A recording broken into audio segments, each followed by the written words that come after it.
शुक्लाम्बरधरं विष्णुं शशिवर्णं चतुर्भुजं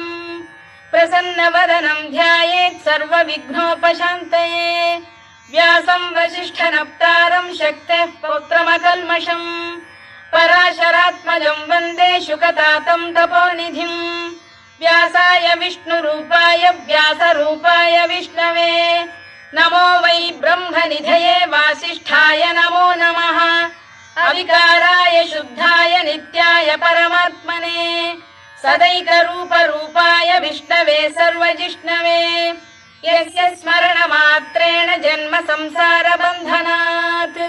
विमुच्यते नमस्तस्मै विष्णवे प्रभविष्णवे ॐ नमो विष्णवे प्रभविष्णवे श्रीवैशम्पायन उवाच